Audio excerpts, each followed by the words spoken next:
Сәлем балалар. Бүгін бізде сабақта қазақ тілі 3-ші сынып 46-шы сабақ. Тақырыбымыз түбір мен қосымша. Балалар, каналға лайк басып, тіркеліп, қоңыраушаны басып қоюды ұмытпаймыз. Себебі жаңа сабақ сіздерге бірінші болып көрінетін болады.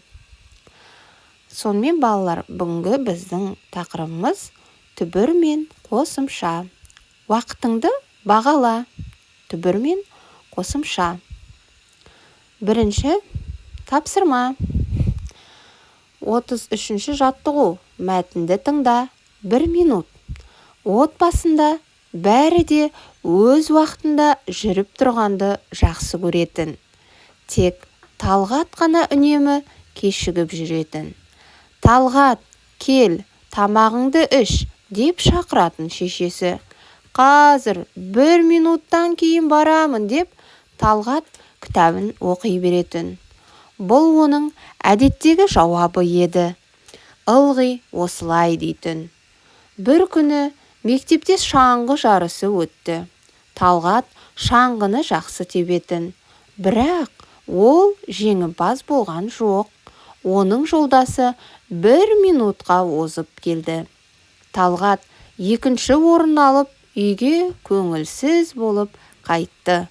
Талғат біраз ойланып, 1 минут адам өміріндегі маңызын енді ғана түсінгендей болды.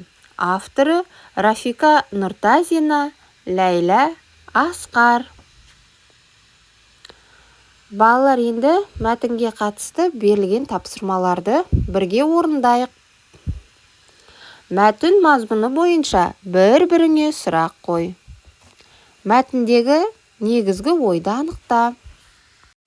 Талғат 1 минуттың қандай рөлі бар екенін түсінді ме?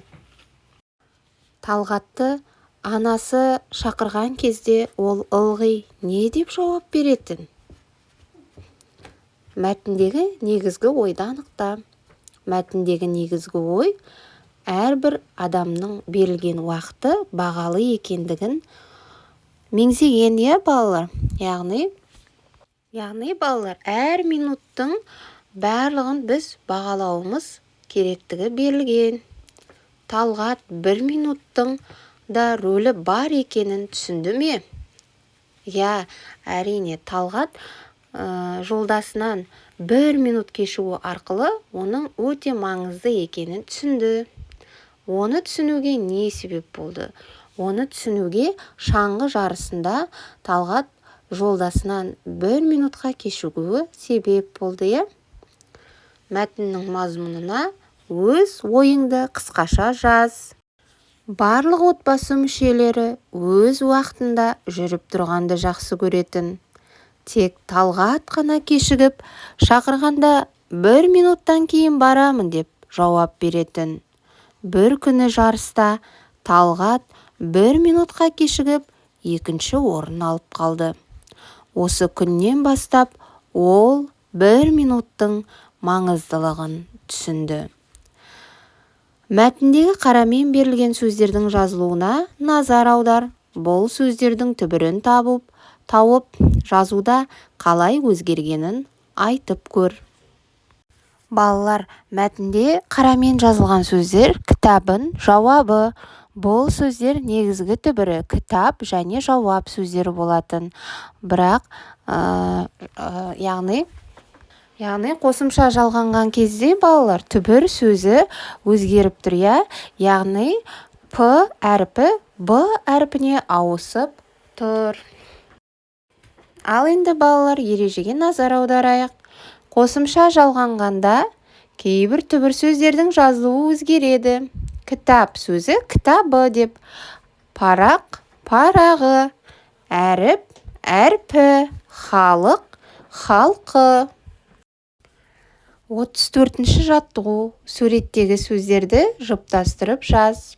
Жұптасқан сөздерді салыстырып, түбір сөздің жазылуын өзгерткен қосымшаны ата. Яғни балалар, ерік сөзі түбір сөздің жазылуы, яғни өзгеріп тұр. Бұл жерде еркі деп өзгеріп тұр. Орын сөзі орны. Ал енді көрік сөзі көркі деп өзгеріп тұр. 35-ші жаттығу. Мақалды қатесін түзеп жаз. Ел көрікі мал, өзен көрікі тал.